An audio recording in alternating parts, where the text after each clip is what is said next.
За 1 2 3. За өдрийн минь залуу сайн. За энэ бол weekly recap. Би weekly recap ч одоо юу вэ? 2 хоног, за 2 7 хоног, 3 7 хоног хүргээд явж байгаа юм болов. Окей. Нэг хуучин нэг 7 хоногийнх хүргэсэн. За энэ 7 хоногийнх ямар байсан бэ? За энэ 7 хоногийнх бол total disaster байсан. Euro USD, Pound USD, Pound CAD 3 break event те. Доллар алдагдaltaй. Ийм арилжаанд болсон. Окей. Тэгээ эдгээр арилжаа эрхий ихцнийг авдаарцгаая. За алтнаас эхлэе. Алт бол 7 хоногийн хамгийн сүүлчийн арилжаа байсан. Тэгээ алтан дээр бол барихаас бүр залхуу үрээд хаацсан. Тэгээ алтан дээр бол ерөөхдөө daily swing-ээр аптай, интерналаараа даунтай. Үнцүүлгэн бол ерөөхдөө интерналаараа даунтай учраас swing-ийнхаа эсрэг явах бүрэн боломжтой. Selling бол маш өндөр орж ирнэ. 4 цаг бол swing аптай, интернал даунтай, daily time frame-ийг дааж байгаа. 30 минут бол хөдөлгөөн 30 минутын даунтрын selling zone tourism төлөвлөгөө авчирсан. Энд бол оройн candle үүсгээд оролт хийсэн. За тэгээд доошоо бол унах гэж бөө янаглсан. Тэгээд бөө янаглалт яваад исэн. Тэгээд мэдээ зэдээ гараад нэг амир нөлөө үүсээгүй. Ингээд учраас хөдөлгөөнийг бол тэгээд break even дээр нь хаасан байгаа. Окей. Алт. За тэгээд Pound CAD 2 break even хаасан байдаг. Тэгээд Pound CAD дээр яагаад 2 break even хаасан амтаарцгаая. Pound CAD бол ойрын үе daily time frame, internal аптай, swinger аптай, дэшээ impulse явж байгаа buying volume орж ирэх нь ойлгомжтой хөдөлгөөн байсан. Buying volume-ыг бол урдаас мэдчихсэн гэж хэлж болно. Тэгээ ер нь 4 цаг дээр бол up and trend buying zone-тэй болоод эндээс нэг buy баахан ер нь баахан л buy харж исэн. Тэгэд миний тэгэр хаасан buy бол ер нь энд үйдэх юм. Энд харагдаж байгаа энэ buy. Энд би buy хийсэн бохгүй юу шин. Тэгээ ер нь бол энэ дээр ийм арилжаа байсан гэсэн үг. Дэшээ. Тэгээ энэ дээр ерөөс ямар ч тийм сэтгэл зүйн алдаа малдаа бол байхгүй. Яг дөрмөө дагаад хаасан байгаа. Daily-гийн internal аптай, daily-гийн swing аптай, 4 цаг аптай. Гэхдээ энэ дээр нэг асуудал байсан нь юу байсан бэ гэх юм бол өмнө байгаа impulse хөдөлгөөний за эндээс ингээд харах юм бол Fibonacci-гийн 23.6 level хүрээгүй tourism төлөвлөгөө ирсэн. Impulse явахад бэлэн маш өндөр buying volumeтэй байсан мөртлөө энд яг энэ хэсэг дээр бид нар 30 минутыг харах юм бол 30 минутын дээр хөдөлгөөн downtrend selling zone руу иргэсэн байгаа. За энэ харагдаж байгаа downtrend selling zone руу эргэж орж ирсэн. Үнцэн хөдөлгөөн маань ерөөхдөө 4 цагийн импульс явах вэ гэдэг таамаглалыг дэвшүүлсэн. Ингээд арилжаанаас гарсан. За тэгээ энд бол би бас short богино арилжаатай байсан. Тэгээ дээшээ бол баг зэрэг өсөлт явж байгаа. Босож ирэхэд нь бол би за окей эндээс бол reverse их маш өндөр магадaltaй байна гэж үзсэн. Яагаад гэх юм бол энд харж байгаа шин бас л адилхан 23.6 levelтэй initial bounce импульс хөдөлгөөн боломжтой buying volume маш өндөр орж ирэх газар tourism төлөвлөгөө хэтэрхий ойрхон орж ирж байгаа. Энэ бол reversal-ийг хамгийн ихний тохиолж өгсөн. Reversal яг бодож исэн ч л орж ирсэн. Тэгээд энэ хоёр одоо арилжаанаас бол нэгнийх нь алдагдлаас нь сэргийлж чадсан. Нөгөөхийнхөө бол ашигтай байх боломжоос бас ингээд гарч чадсан ийм арилжаа.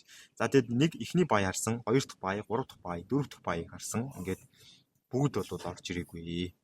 Pound CAD дээр ингээд хоёр биетэй дөрвөн баян боломжоос нэгийг ч авч чадаагүй. Боломжоос биш шүү. Зүгээр магадлалаасаа аль нь ч боломж үүсээгүй. Окей. За нэг ийм зүйл болсон. Тэгэнгүүтлээ Pound USD, Euro USD хоёрыг бол би мартаж чадахгүй. Pound USD, Euro USD хоёр бол энэ 7 хоног намайг бол үнэхээр байтарсан байгаа.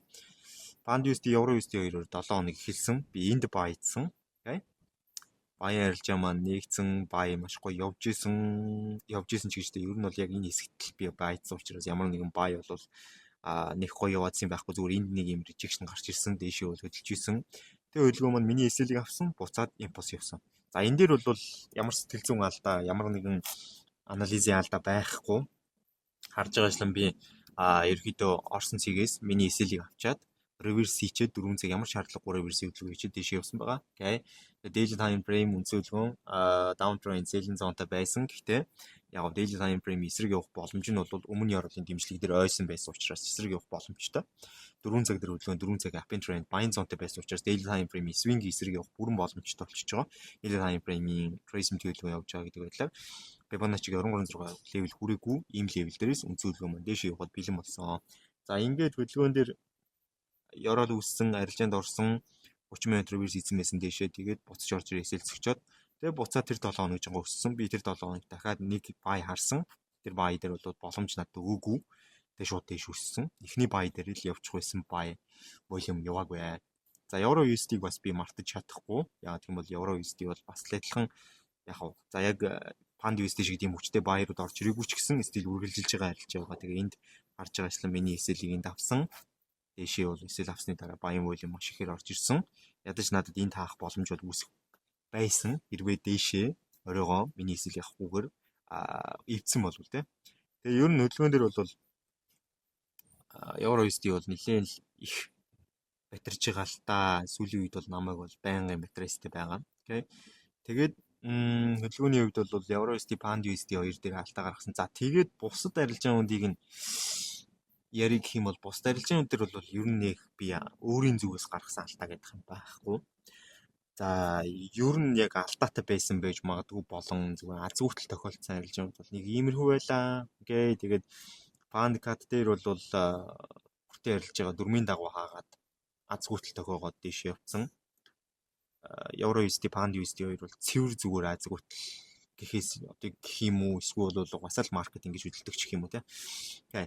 За тэгээд өөрөөр гэх юм бол доош нь гүйлгээ харахаар алтан дээр бол асуудалгүй байсан. Дөрмийн дагуу хаасан. Евро йен, евро кад, ауди USD, евро NZD гэсэн энэ арилжаанд бол нэг амар өстө би энд ингээ буруу орчичтэй гэсэн юм харагдаагүй мөртлөө аз хүртлүүд байгаад исэн. Тэ. Тэгээ евро кадын хувьд бол би одоо хауз эндээс эхлээл бай харж эхэлсэн. Евро кад бол одоо энэ тарагдж байгаа энэ 5-ны өдрөөс бай харсан. За энэ тарагдж байгаа 8-ны өдөр бай харсан. За энэ тарагдж байгаа энэ 15-ны өдөр бай харсан гэдэг нь битүүл бай харсан байдаг. Гэхдээ евро кад бол надад ерөөсөө боломж олгоогүй. За энэ дээр гэхэд евро кад одоо жишээ нь бүтцээ хауз энэ доор үсгэд энд оройгоо эвдэд эвдэлж явах үед бол 17 цаг болж исэн байна. За эндээс ингээ харах юм бол одоо энд ингээ араар хүрхээ болчихж байгаа. Яг эндээс ингээ орё гэхээр араар хүрхгүй. За энд ингээд бид нар энд оролт хийлээ. Селийг нь тавилаа те TP-г нэг ойролцоохон тавиад 1.5 мавтай ч юм уу те. Би 4 цаг дээр бол юу гэж харжсан гэхээр энэ доор реверс хийх юм бол арилж яана гэж хэлээ те. Окей. Тэгээд араар хүрээгүй энд юу боллоо. За энд бол би тэгтээ баа хийсэн. Энд миний нэг баийн эсэл зогсон байдаг. Хоёрч баийн эсэл юм уу? Энд нэг эсэл, энд нэг эсэл. Тэгээд эсэл авсны дараа дандаа өсөлтүүд явагдсан байгаа. Окей. Тэгээд ер нь бол нэлээд олон удаагийн баийг еврокад дээр харсан. Бүгд явсан. Гэхдээ аль нь дээр нь ч би аваагүй байдаг. Окей. Тэгээд алдаагаа бол өөрөө бол алдаагаа хайгаал байгаа. Тэгээд алдаа бол ерөөсө харагдаагүй. Надад бол яагаад тийм болдоо гэсэн бодлоор дүүрэн 7 хоног байлаа. Окей. За тэгээд евро йен байна, ауди USD байна. Окей. Евро йен мен дээр бол зүгээр асуудалгүй угаасаа миний эсрэг явсан. Гэтэ энэ бол энэ дээр бол ямар ч тийм юу байхгүй. Ямар ч харамсах зүйл байхгүй гэх юм уу? Ягаад гэх юм бол энэ бол яг ордог ёсороо орсон арилжаас евро йен бол асуудал байгаагүй. Евро NZD евро NZD юм шүү дээ. Евро NZD бас асуудал байгаагүй. Ордог байдлаараа л орсон. Окей.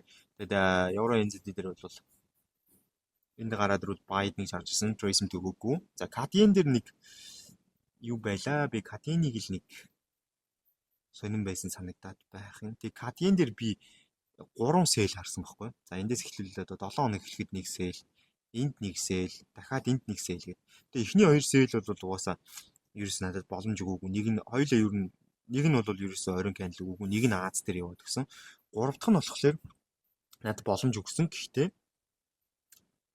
юу байсан? Тухайн үед оройн кандл гарсны дараа оролт хийхийн завдлгүй эхний бараг 30 секундын кандл хитрхи том гарсан.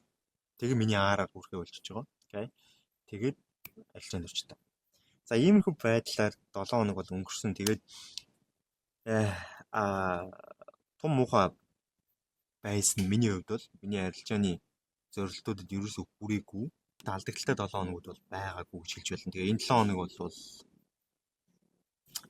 маш том алдагдал болж орж ирж байгаа. Чинь хизээс орж эхэлсэн зүйл юм бэ? 5 сарын 26-наас орж эхэлсэн байгаа. 5 сарын 26 гэдэг чинь 5 сараас 6 сар, 6 сараас 7 сар, 7 сараас 8 сар гэдэг нийт 3 сарын хугацаанд ер нь бол алдагдaltaй 7 хоног огт байгаагүй. Дандаа ашигтай байсан. Дандаа ашигтай нэг бол break-even зогсон 7 хоногуд байсан чинь одоо тэгээд ялтай билээ. 8 сар тохиогоод 8 сарын яг нэг 7 хоног дээр ингээд алдагдaltaй гарлаа. Алдагдлын хувьд бол хасах 7R юм уу? Хасах 7R алдагдaltaй.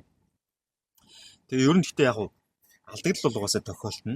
Арилжаач хүнд алдагдал тохиолдно. За арилжаанд бол мэдээж одоо өсөлт тунал тохиолдно. Гэхдээ нэр гол зүйл нь бол ерөөсөө за угаасаа л алдагдал тохиолдчихлаа, алдчихлаа яах вэ гэсэн байдлаар биш. Гол нь алдаагаа хаяа гэж бодсон. Яг юун дээр алдаад ямар алдаа гаргаад ингэж юу гэдэг. Тэгээ алдаануудын хувьд гэх юм бол каден дээр бол тэн дээр бол оройн канал гарч их үйл явцсан дээр хийгдсэн байх хэвээр үйлчлүүдийг хийж чадаагүй байсан. За хоёрдугаарт нь гэх юм бол Pand USD, Euro USD хоёр бол зүгээр. Ер нь тэгээ ихэнх нь ер нь зүгээр нэг жоохон Азны асуудлууд байсан болов. За тэд нарыг алдаа гэж үзэхэд хэцүү юм да гэж бодоход сүүлд бол 7 хоног төгсгөд алтан дээр бол хаахаас арга байгаагүй. Тэг ямар ч үсэн энэ 7 хоног хасах дулаар шив. Тэг ямар ч үсэн 7 хоног болгон ашигтай гарна. Тэгээд 10R-ын ашиг гэдэг бол доотлын зорилго гэж үзэжсэн энэ зүйл маань бол 7 хоног бол жоохон замхарлаа. Үнэхээр замхарлаа. Маш их урам угарч байна. Окей. Гэхдээ өмнөх 7 хоногуд бол үнэхээр гайхалтай 7 хоногуд өнгөрсөн.